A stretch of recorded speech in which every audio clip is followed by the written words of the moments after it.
Hindi na mapigilan ni Mami Myrna Smith na magsalita tungkol sa mga bashers ni Fiang.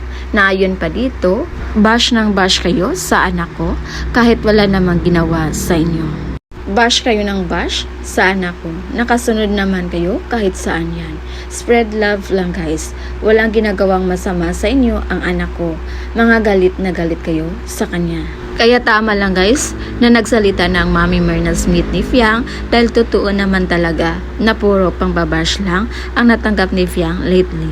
Inulan ng mga masasakit na salita si Fiang galing sa kanyang mga bashers and even sa mga kilalang personalidad sa showbiz dahil hindi niya daw kilala si Paps Fernandez.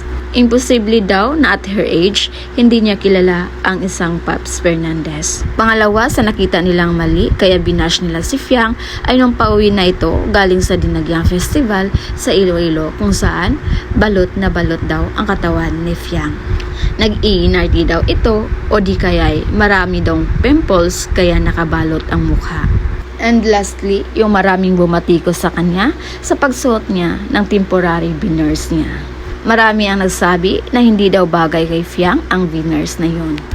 Mas maganda pa nga daw si Fiang kahit hindi na magsuot ng ganon.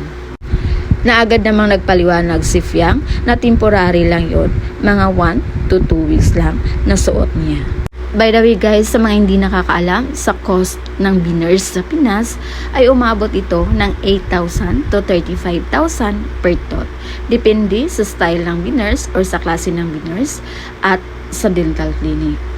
Kaya sabi ng mga supporters ni Fiang, huwag masyadong i-down yung veneers ni Fiang dahil mas mahal pa nga daw ito sa sahod ng mga bashers.